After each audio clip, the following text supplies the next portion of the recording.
सबको मेरी ओर से जय यीशु मसीह की। आज 2 दिसंबर है और क्रिसमस के इस सीज़न में, क्रिसमस के इस मंथ में हम बात कर रहे हैं प्रभु यीशु मसीह की उन भविष्यवाणियों की, उन प्रोफेसिस की जो पुराने विधान में पिता परमेश्वर ने पहले से ही कर दी थी कि एक उद्धारकर्ता आएगा जो इस जगत को, इस पूरी मानव जाति को अपने बलिदान के द्वारा उद्धार देगा। और आज के इस दिन में हम बात करने वाले हैं फसह के त्यौहार के बारे में और निर्दोष मेमने के बारे में। सबसे पहले हम पवित्र बाइबल में से पढ़ेंगे निर्गमन ग्रंथ अध्याय 12 पद संख्या 3 से वर्स 3 ऑनवर्ड्स। इस्राएल के सारे समुदाय को ये आदेश दो, इस महीने के 10वें दिन हर एक परिवार एक एक मेमना तैयार रखेगा। यदि मेमना खाने के लिए किसी परिवार में कम लोग हों तो ज़रूरत के अनुसार पास वाले घर से लोगों को बुलाओ। खाने वालों की संख्या निश्चित करने में हर एक की खाने की रुचि का ध्यान रखो। उस मेमने में कोई दोष ना हो, वह नर हो और 1 साल का हो, वह भेड़ा हो अथवा बकरा, वह भेड़ा हो अथवा बकरा। महीने के 10वें दिन तक उसे रख लो। शाम को सब इस्राएली उसका वध करेंगे।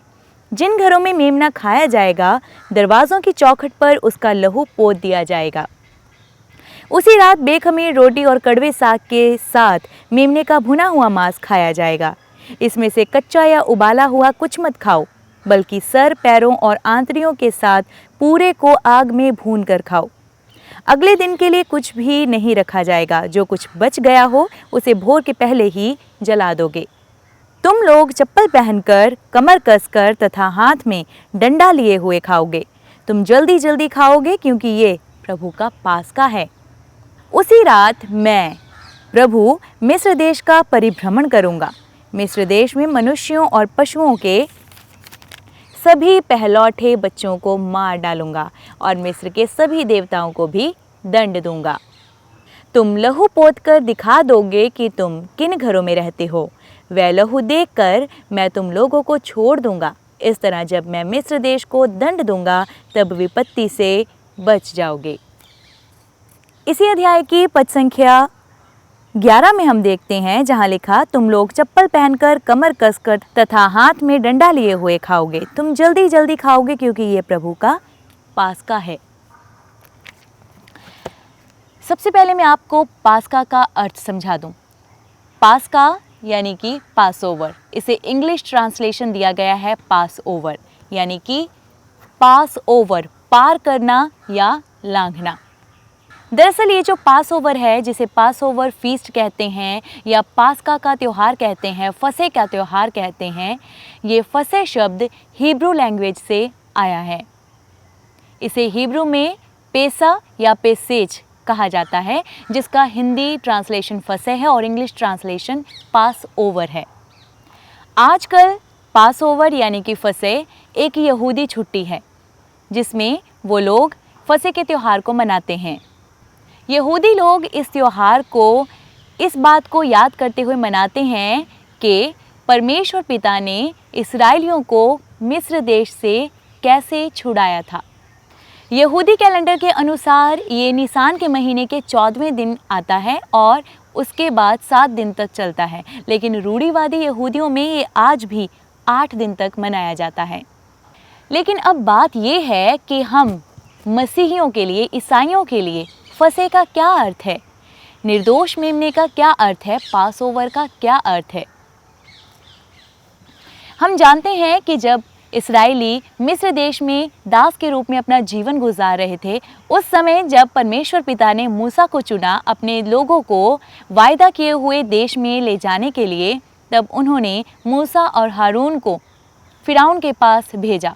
लेकिन जब जब भी मूसा और हारून फिरौन के पास गए, फिरौन ने हर बार उन्हें वहाँ से जाने की इजाज़त नहीं दी। लेकिन उस समय के दौरान जब जब भी फिरौन ने उन्हें मिस्र देश को छोड़कर जाने की आज्ञा नहीं दी, परमेश्वर ने मिस्रियों पर विपत्तियां डाली। और ये विपत्तियां हम निर्गमन के ग्रंथ में पढ़ते भी हैं, 10 विपत्तियां। और ये जो पास ओवर है, पास्का का पर्व है, ये उन्हीं विपत्तियों में से एक है, या हम ये कह सकते हैं कि ये आखिरी विपत्ति थी मिस्रियों पर। लेकिन इन विपत्तियों से इस्राएलियों को कोई हानि नहीं होती थी। जब आखिरी बार भी, पहले तो 9 बार मूसा और हारून ने फिरौन से अपने लोगों को यहाँ से ले जाने की आज्ञा मांगी, लेकिन उसने उनको हमेशा इनकार ही किया। लेकिन फिरौन ने उन्हें कभी भी वहाँ से जाने की आज्ञा नहीं दी। लेकिन 10वीं बार जब फिरौन ने उन्हें जाने से मना किया, तब परमेश्वर ने उनके ऊपर विपत्ति डाली, और वो थी पहलौठों को मारने की विपत्ति। और परमेश्वर ने अपने लोगों को आज्ञा दी कि तुम में से हर एक घर अपने लिए एक निर्दोष मेमना बलि करेगा और उसके लहू को अपने घर की चौखटों पर, अपने दरवाज़ों की चौखटों पर लगाएगा। और जब परमेश्वर का दूत रात के समय में मिस्रियों के पहलौठों को मारने के लिए निकलेगा, तब वो इस्राएलियों के घरों को, जिनके घरों पर निर्दोष मेमने का लहू लगा होगा, जिनके घरों की चौखटों पर, अलंगों पर निर्दोष मेमने का लहू लगा होगा, उन घरों को वो छोड़ देगा और उनको पार लांघकर आगे चला जाएगा। यही है पास ओवर यानी कि फसह के त्यौहार का मतलब। लेकिन इस त्यौहार के बीच में परमेश्वर ने एक मेमने की बात कही है, निर्दोष मेमने की, जिसे हम देखते हैं कि नए नियम में ये निर्दोष मेमना सीधे सीधे प्रभु यीशु मसीह की ओर संकेत करता है, क्योंकि प्रभु यीशु मसीह भी निर्दोष थे और वो ही परमेश्वर पिता के इकलौते पुत्र और पवित्र मेमने थे। फसह के त्यौहार की बात करें तो ये पवित्र बाइबल में सबसे पहला फसह कहलाता है, सबसे पहला फसह का त्यौहार, और जिसे परमेश्वर ने इस्राएलियों को इसी याद में मनाने के लिए कहा भी था, ताकि उनकी आने वाली पीढ़ियां ये जान सकें, वो अपनी आने वाली पीढ़ियों को ये बता सकें कि परमेश्वर पिता ने किस शक्ति से उनको मिस्रियों के गुलामी से आज़ाद करवाया था। जब हम पवित्र बाइबल को पढ़ते हैं तब हम देखते हैं कि इस्राएलियों ने लगभग 430 वर्षों तक मिस्रियों की गुलामी को सहा था, और उसके बाद ये जो 10वीं विपत्ति थी ये उनके जीवन में एक बड़े बदलाव को लेकर आई, और इस विपत्ति के बाद वो मिस्रियों की गुलामी से छूट गए और लाल समुद्र को पार करके परमेश्वर के उस वायदा किए हुए देश की ओर आगे बढ़ने लगे, जिस देश को उन्हें देने का प्रभु ने वायदा किया था। तो जिस तरह पुराने विधान में, पुराने नियम में ये 10वीं विपत्ति यानी कि पहलौठों का मारा जाना, जिसमें निर्दोष मेमने का लहू बहाया गया था, एक बड़े बदलाव को लेकर आया इस्राएलियों के जीवन में, उसी तरह आज भी पूरी मानव जाति के लिए प्रभु यीशु मसीह, परमेश्वर पिता के इकलौते पुत्र और उसके पवित्र मेमने, निर्दोष मेमने का बलिदान पूरी मानव जाति के लिए एक बहुत ही बड़े बदलाव को लेकर आया। प्रभु यीशु मसीह ने भी स्वयं फसह का त्यौहार मनाया अंतिम भोज वाले दिन, और वो अंतिम भोज जो उन्होंने अपने चेलों के साथ किया अपने क्रूसित होने से पहले, वो फसह के त्यौहार का दिन ही था। और उस दिन जो पवित्र मेमना बलिदान किया जाना था वो स्वयं प्रभु यीशु मसीह थे, और उसी समय उन्होंने अपने चेलों को रोटी तोड़ते हुए ये कहा कि ये मेरा बदन है, क्योंकि उन्होंने अपने बदन को, अपने शरीर को, अपनी देह को हमारे लिए कुर्बान करना था।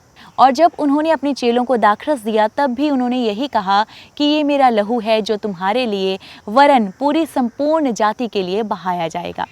तो नए नियम के इस कॉन्टेक्स्ट से हम देख सकते हैं कि वो पवित्र और निर्दोष मेमना स्वयं प्रभु यीशु मसीह ही थे, जिसे पुराने नियम में एक संकेत के रूप में परमेश्वर पिता ने अपने लोगों यानी कि इस्राएलियों को दिया था। लेकिन नए नियम में एक्चुअल में जो निर्दोष मेमना सामने आया है, जिसने सचमुच अपने लोगों के लिए, पूरी मैनकाइंड के लिए, मानव जाति के लिए अपने प्राण दिए हैं, वो स्वयं प्रभु यीशु मसीह हैं।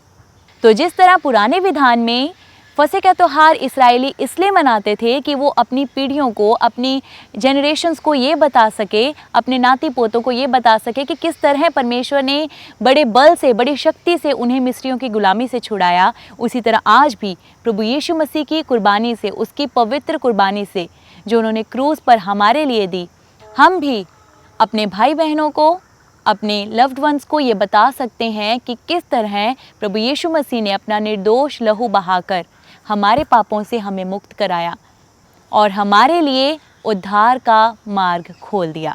तो आज की ये जो प्रोफेसी थी, आज की जो भविष्यवाणी थी प्रभु यीशु मसीह के विषय में, उससे हमने यही सीखा that Christ our Passover is slain for us. निर्दोष मेमना जो प्रभु यीशु मसीह है वो हमारे लिए क्रूसित हुआ, हमारे लिए कुर्बान हुआ।